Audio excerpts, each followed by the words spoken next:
thank you very much, ladies and gentlemen. And Dominic, can I thank you very much for that very kind introduction. I'm delighted to be here at BET today. I'm delighted to see so many of you, and delighted to see so many old friends and colleagues as well as new. In particular, I was very pleased just a second ago to be able to say hello to my colleague Charles Clarke, who I think as Education Secretary probably did more than any other minister to bring technology and education together. And it's fantastic that Charles is still involved at the forefront in making sure that children can benefit from the very best that technology can bring.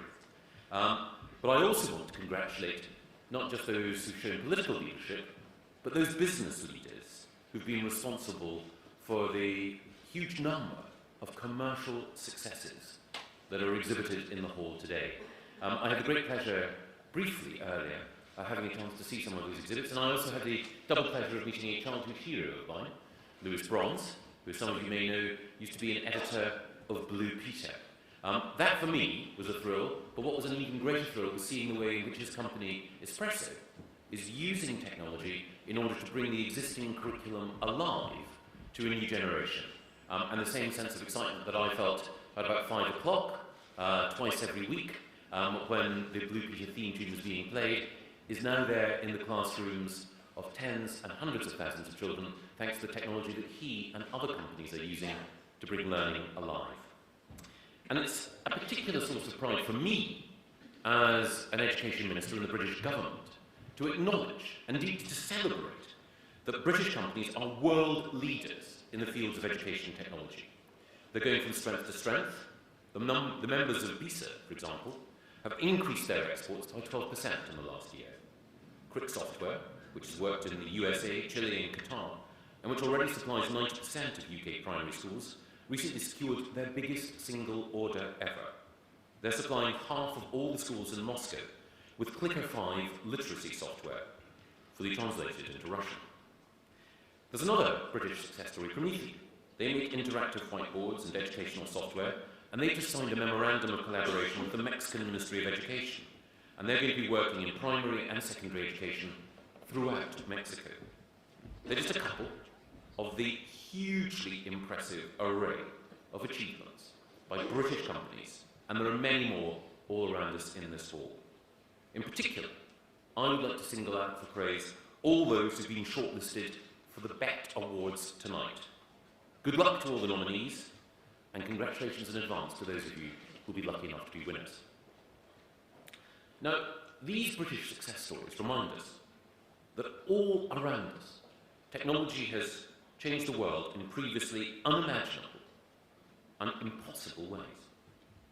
Most of us now carry more advanced technology in the smartphone in our pocket than Neil Armstrong and Buzz Aldrin used to reach the moon.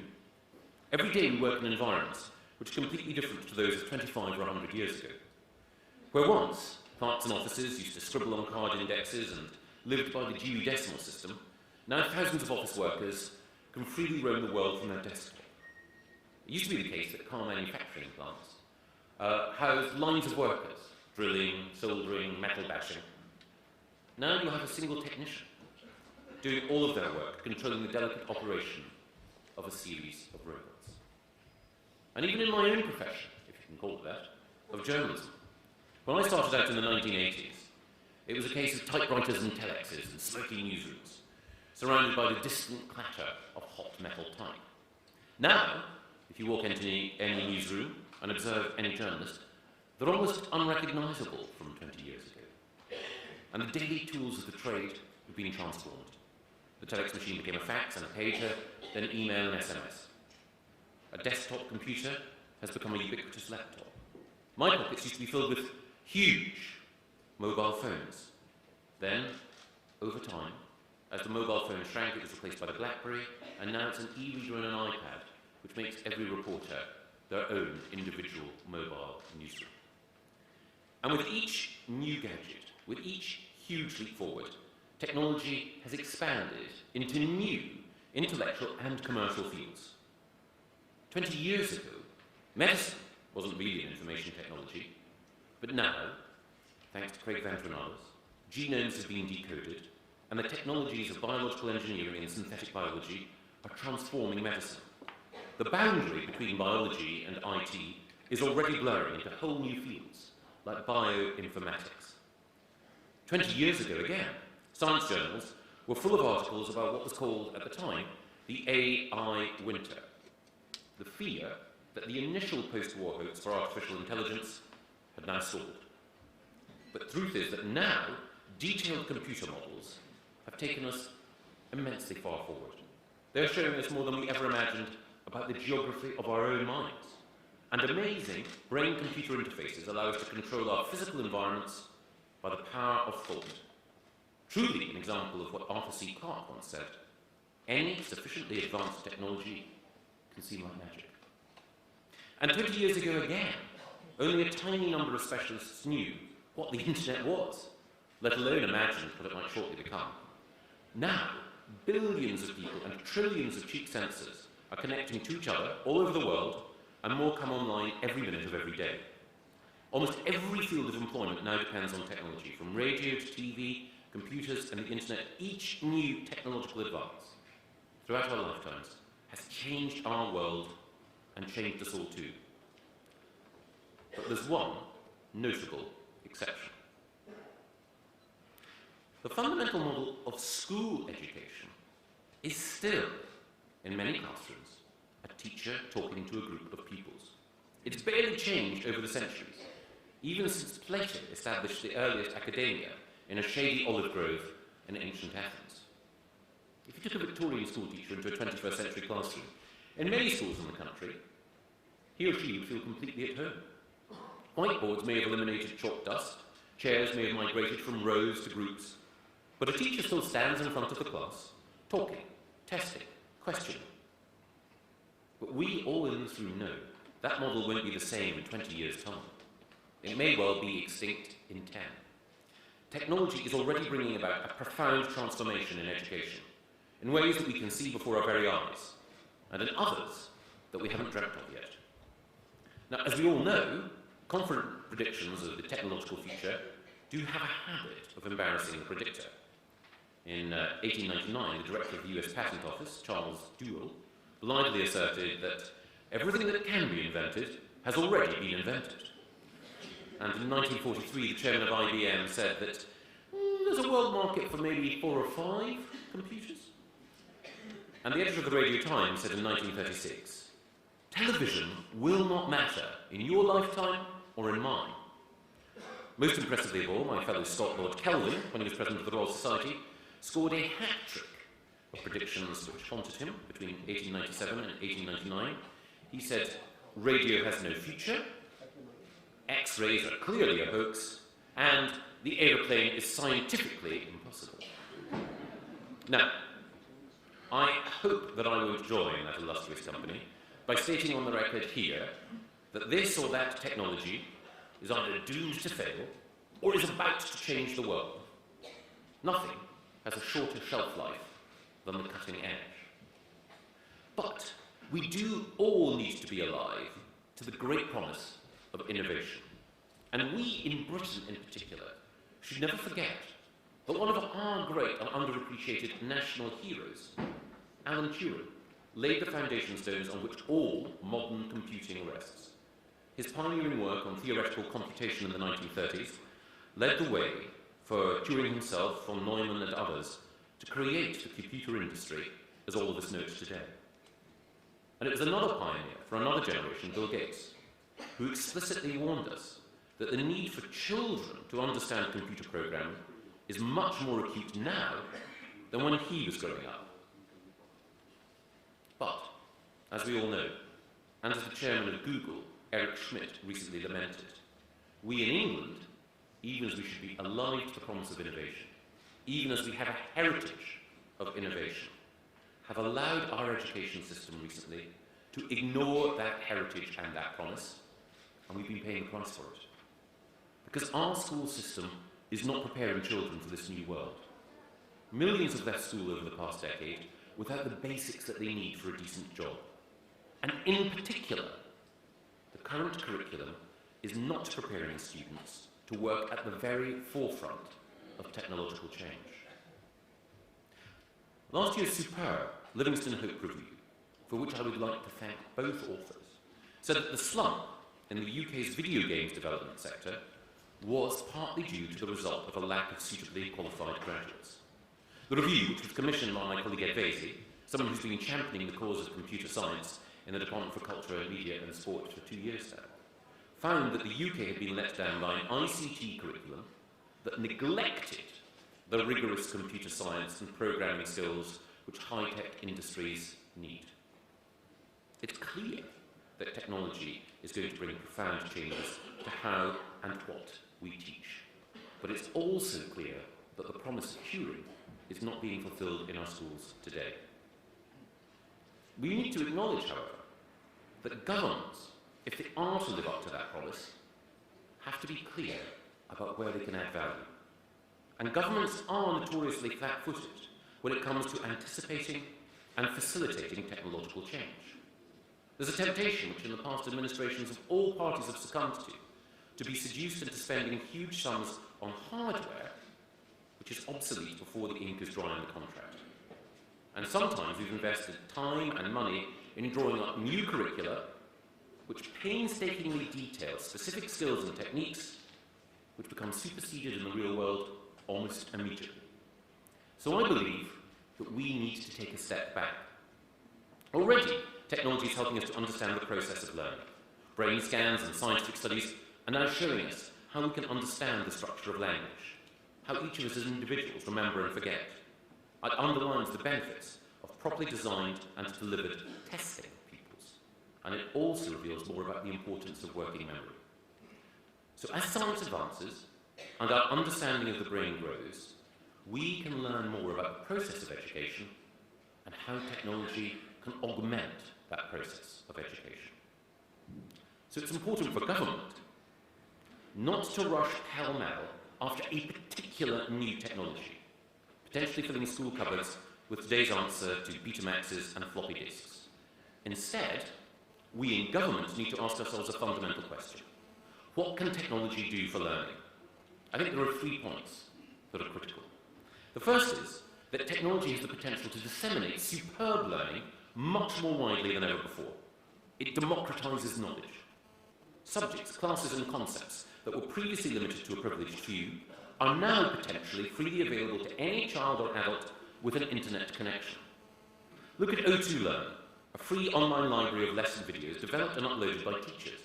It has already delivered around 25,000 hours of teaching via 1,000 lessons from every type of school and college right across the country. Science lessons from one comprehensive school, music lessons from Eton. And at the same time, we should all be alive to the huge potential of iTunes U, where lectures from the world's top universities are available at the touch of a button. Michael Sandel's award-winning lectures on justice at Harvard, previously restricted to a privileged few, now available to all of us who believe in social justice.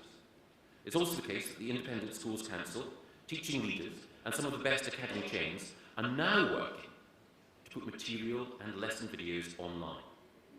And they've been inspired, as I have, by the hugely successful Khan Academy, where more than 3.5 million students watch its educational videos every month. And Google has now donated $2 million for that material to be translated into 10 other languages. I'm alive to this potential because I've seen it operating at first hand. I remember in Singapore, just over a year ago, seeing how brilliant lessons could be delivered through a mix of online instruction and teacher-led augmentation. And in areas, and I think we feel this particularly acutely in Britain, where there is specialist teacher shortage, specialist teaching can be provided for groups of schools online. So that gives more children the opportunity to learn subjects that were previously close to them, because we lack the expertise in that subject specialism to be available in every school. That's why, for example, it's so fantastic that organisations like the Further Maths Support Programme have used the internet to give poorer families access to specialist help for the tough STEP papers which dominate the best university selection process for maths degree courses. Technology is allowing us to overcome the current shortage that we have in high-level maths teaching, particularly in poorer areas. So as online materials grow and flourish, we all need to think about how we can guide students through the wealth of information and techniques which are freely available online and make sure that they access the best. And of course, online, there aren't just opportunities for pupils to learn, there are opportunities for teachers to become better at their craft as well. The Royal Shakespeare Company is working with the University of Warwick on an online professional development learning platform to transform the teaching of Shakespeare. Launching next month, the rehearsal room teaching resources will give teachers all over the world access to the insights and working practices of internationally renowned actors, artists and directors, as well as specialist academics and teachers. The programme will even offer the chance to teachers to study for a postgraduate qualification in the teaching of Shakespeare. And in America, the Knowledge is Power programme, one of the most successful and widely emulated charter school chains, is already using cheap digital technology to share lessons from its most proficient teachers to exhibit how great teaching should be to every teacher in that chain. And even the very best teachers can hone their skills by watching their peers in action. So, the easy availability of high-quality material can augment teaching and learning. But just as technology raises profound questions about how we learn, the second point I want to make is that it also prompts us to think about how we teach. Games and interactive software can help pupils acquire complicated skills and rigorous knowledge in an engaging and an enjoyable way. Adaptive software has the ability to recognise and respond to different abilities, personalising teaching for every pupil, whatever their level of ability. And with the expert help of a teacher alongside, students can progress at different rates through lessons, calibrated to stretch them at just the right amount. Now, I know that there are some who will raise their eyebrows at the prospect of games influencing modern education practice.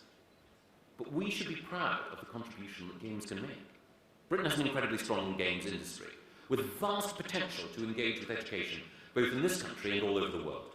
And we've already seen these technologies being used in an imaginative and rigorously academic way.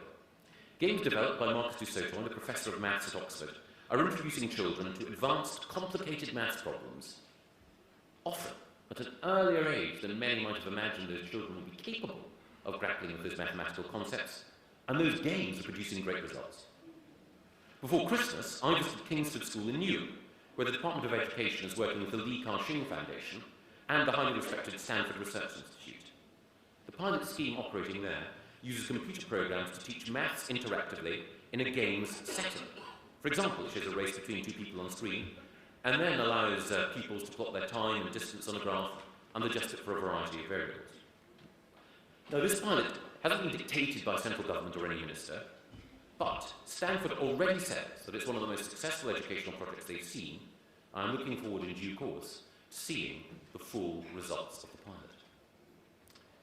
So, it's not only the case that technology can augment teaching and learning, and also introduces to new pedagogies and new ways of learning, which can engage students who may not have been engaged successfully before. Technology also, and this is my third point, brings unprecedented opportunities for more sensitive assessment of students' abilities. Teachers can now support pupils' learning by assessing their progress through technology in a much more sophisticated way. And that assessment can be shared in real time with pupils and parents. Every pupil's strengths and weaknesses can be closely monitored. And one of the advantages of using technology is that those who are struggling can avoid being openly stigmatized sometimes, and those who are streaking ahead can avoid being embarrassed. Teachers can adjust lesson plans to target areas where pupils are weakest and identify gaps in knowledge quickly and reliably through the medium of technology. Now, sophisticated assessment like this is already taking place. It's being used in schools in England now. Brailes Primary School, for example, a small rural school on the border of Warwickshire and Oxfordshire, already uses online tools to enable teachers to use pre-assembled tests or to design their own. One of the teachers, Deborah Smith, has praised the system, saying, "It's enabled me to differentiate my teaching to meet the needs of different groups. The assessments are quick and simple to prepare, leaving more time for planning and for teaching." And in Chichester School for Boys, electronic voting pads provide students with instant feedback during class. Teachers get real-time feedback on how well the material is being understood, even on a question-by-question basis. So these are just 3 ways: augmenting teaching, new styles of learning, better assessment, in which technology is profoundly changing education today. And I'm sure, looking at what's on display in the hall today, there will be many more. While things are changing so rapidly, and while the technology is unpredictable and the future is unknowable, government can highlight and encourage these trends. But we must resist the temptation to weigh them from the centre, just because there is a new and exciting initiative, to prescribe to each individual school exactly what they should be doing and how they should be doing it. We have to work with the grain of these developments as they arise, supporting, facilitating and encouraging change, rather than dictating or constricting it.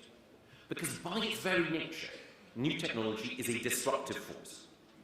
It innovates, it invents, it flattens hierarchies, and it encourages creativity and fresh thinking. I could say the same of our whole school reform programme. In fact, I'm fairly sure I have said the same on many occasions. But it's true that just as we've devolved greater autonomy to schools and put our trust in the professionalism of teachers, and just as we've sought to lift the burden of central prescription and given heads and schools power over their own destiny, and just as the internet overall has made information more democratic and given every single user the chance to talk to the world, so technology will bring more autonomy to each of us in this room, whether we're in business, in the business of education, or as parents. It's a huge opportunity, but it's also a responsibility. So that's why, when it comes to thinking about how government will spend its money centrally, we don't want to focus too much on hardware or procurement. Instead, we want to concentrate on investing in training individuals. We need to improve the training of teachers so they have the skills and knowledge that they need to make the most of the opportunities ahead. It's vital that teachers can feel confident using technological tools and resources for their own and their pupils' benefit, within and beyond the classroom. It's vital that they can adapt to new technologies as they emerge. It's important that they can keep up with the children who are digital natives, whom they are now entrusted to teach. So that means that we need to ensure that teachers receive the very best possible initial teacher training and then continuous professional development throughout their time in the classroom in the use of educational technology.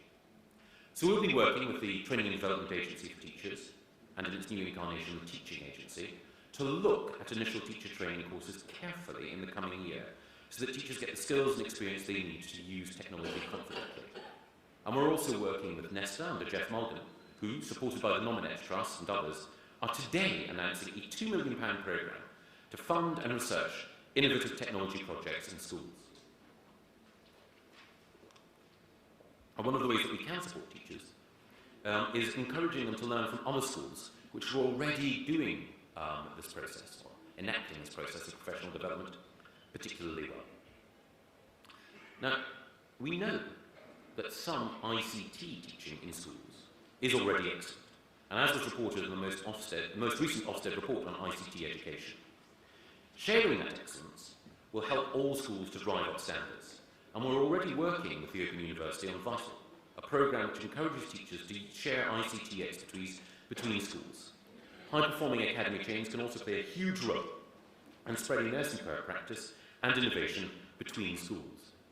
And the new teaching schools that we have created across the country are already forming networks to help other schools develop and improve their use of technology.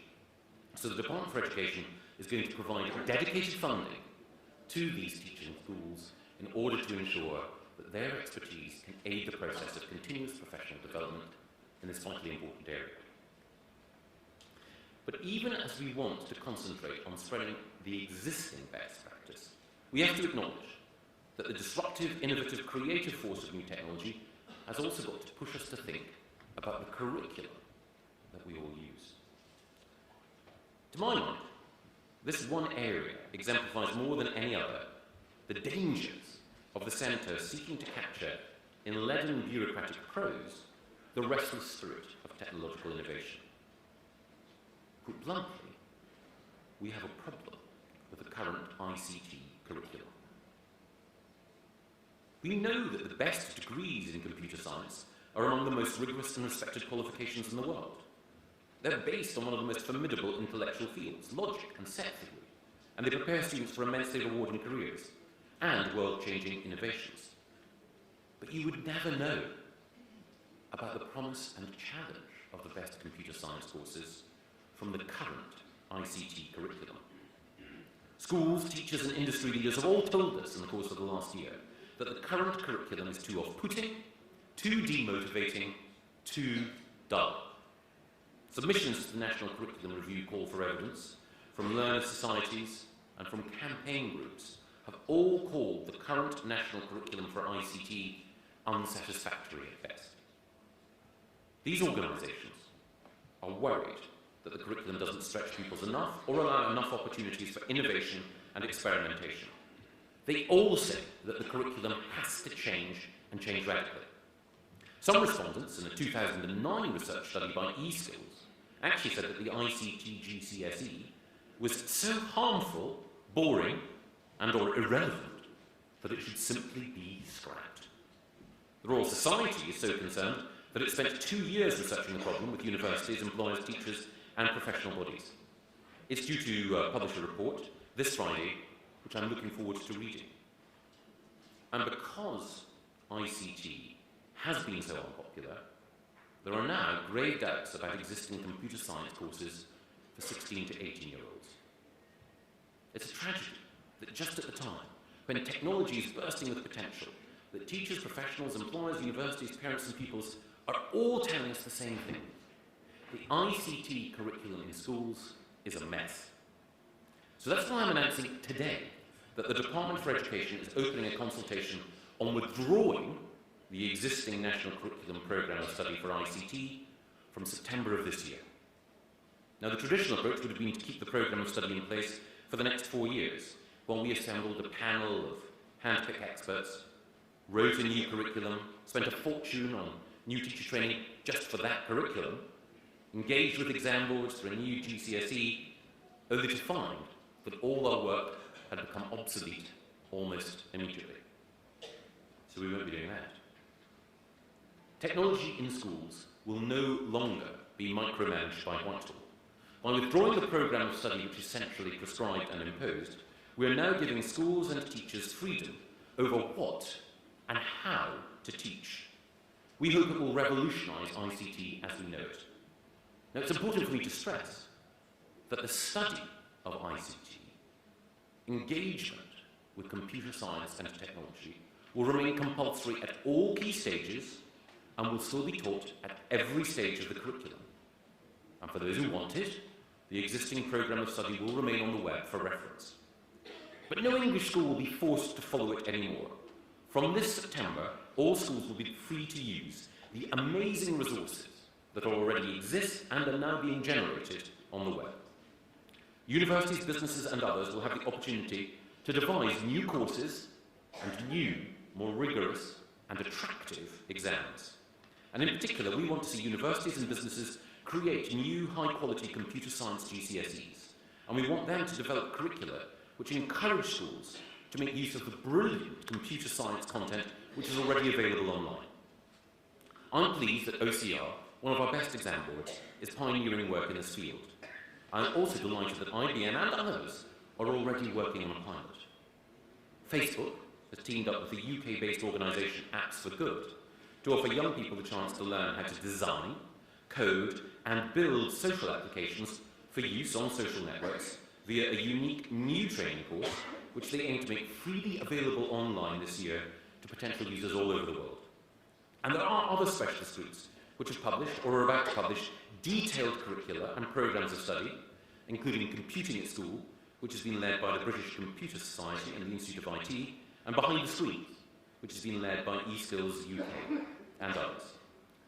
All of these programmes have enjoyed considerable support from industry leaders.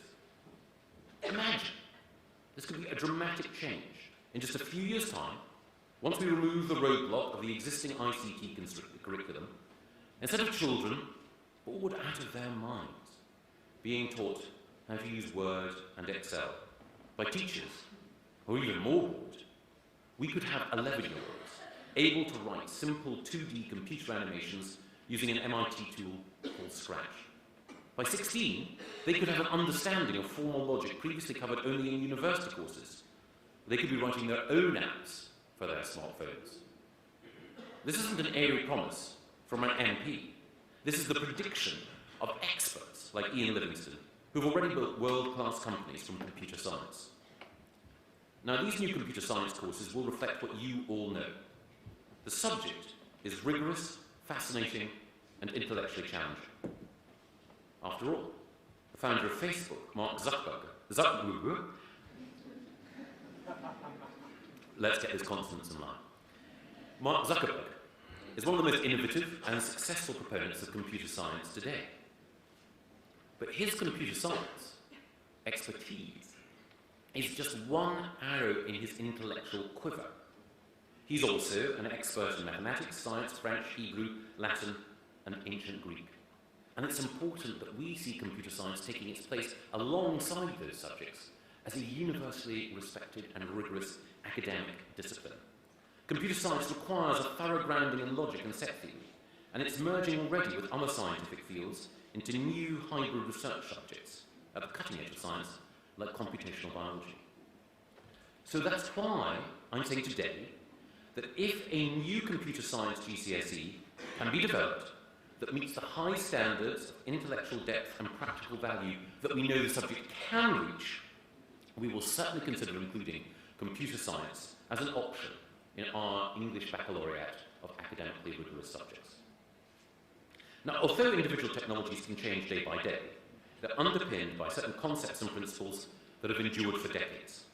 And long after today's pupils leave school and enter the workplace, long after the technologies they used at school are obsolete, the principles, if they're sufficiently rigorously embedded in the curriculum and examinations, which they will have learned in computer science, will still hold true. Now, of course, advances in technology should also make us think not just about the ICT curriculum, but about the broader school curriculum in a new way. Because in an open source world, why should we accept that the curriculum will always be one single static document? Why should it be a statement of priorities frozen in time? A blunt instrument which lands with a thump on teachers' desks and which is updated only by one central bureaucracy and only infrequently. Because we know that in ICT, schools can already lead the way when it comes to using educational technology and new and exciting ways. And they do it despite what government prescribes, not because of it. So I believe that the essential requirements of our broader national curriculum, while they do need to be specified in law, can be interpreted more flexibly, and we can use technology creatively to help us develop the content of what is actually taught. So beyond a new slimmed-down national curriculum concentrating on the essentials, we need to consider how we can take a more wiki, collaborative approach to developing new curriculum materials across the board, using technological platforms to their full advantage, in creating something richer and more sophisticated than anything that's previously been available to schools. Now, my proposal to disapply the ICT programme of study is about embracing the potential of that freedom. It'll mean that for the first time, teachers will be allowed to cover truly innovative, specialist and challenging topics. And whether they choose someone else's curriculum, or whether they design their own programme of study specifically for their school, they'll have the freedom and flexibility to decide what is best for their own pupils with their own abilities and their own background. Teachers will now be allowed to focus more sharply on the subjects that they think matter. For example, they could teach exactly how computers work, they could study the basics of programming and coding, and they can ensure that pupils have a go themselves. Initiatives like the Raspberry Pi scheme, which The Guardian highlighted yesterday, will give children the opportunity to learn the fundamentals of programming with their own credit card-sized single-board computers. With minimal memory and no disk drives, the Raspberry Pi computer can operate basic programming language, it can handle tasks like spreadsheets, word processing and games, and it can also connect to Wi-Fi via a dongle. And it costs between £16 and £22. It's a great example of the leading edge of education technology happening here in the UK. And it could bring the same excitement to computing as the BBC Micro did in the 1980s. And I know that it's already being carefully watched by education and technology experts all over the world. So now, as well as choosing what to study, schools, I hope, can also choose how. Technology can be integrated and embedded across the whole curriculum. In geography, for example, pupils could access the specialised software and tools used by professional geographers, allowing them to tackle more challenging and interesting work. Molecular modelling software could bring huge advantages for science students. And the Abbey School in Reading has already been piloting 3D technologies for teaching biology, showing three-dimensional images of the heart pumping blood through valves, and then allowing students to manipulate, rotate, and tilt the heart in real time. As the Abbey School biology teacher Ross Johnson has said, the 3D technology has made me realise what the students weren't understanding. What I can't believe now is how much difference it has made to girls' understanding. Ultimately, the use of technology in schools is a subject that will keep growing and changing, just as technology keeps growing and changing. But we can be confident about one thing. The demand in our economy and the world economy for high-level skills will only grow in the years ahead. In work, academia, and their personal lives, young people will increasingly depend on a higher level of technological literacy and greater depth of technological and scientific knowledge. It won't just affect our country. Every nation in the world will be changed, more than we can imagine, by the growth of technology. And we in Britain must ensure that we can make the most of our heritage and our existing assets to become, to remain, and to lead the world as leaders in education technology. Today, probably the Prime Minister on the line, asking for a last-minute suggestion before Prime Minister's questions in just a few minutes' time. Anyway, as well as Prime Minister's questions, today has also seen the conclusion of the Education World Forum here in London. And one of the things that I want to emphasise is how excited I am by the collaboration both at the BET conference and bodies and at the Education World Forum incarnates. Because I cannot emphasise enough how important it is for me to ensure that all of us learn from each other, and that in particular we all seek to emulate what is happening in the highest performing education systems. I'm so delighted that so many of them are here today, and it's my intention to ensure that we in this country can learn from them. And one of the areas where I believe that we can learn as we develop our curriculum is the culture of aspiration, which is embedded in the highest performing education nations. And that culture of aspiration is about setting directions. Today, I've set out a direction of travel on technology and taken a few steps along the path to ensuring that our children can benefit even more from the innovation for which you're responsible. But there is more to come, and we will have more to say over the course of this year. And we need your help to ensure that as we take further steps down that road, we continue to travel in the right direction. Which is why I'd like to welcome the online discussion which has been launched today at schoolstech.org. Because we need a serious, intelligent, collaborative conversation about how we can use technology better to transform education. And I look forward to finding out what everyone has to say. Because events like this are crucial in showcasing the best of what technology can bring, showing what can be done, reminding us what is already being achieved. We'll depend on your insight and your ideas, your expertise and experience as you take these technologies into schools and try them with your students. So thank you again for everything that you have done, everything that you will have done, everything you will do, for inviting me to BET today, and I wish you all good exploring. Thank you.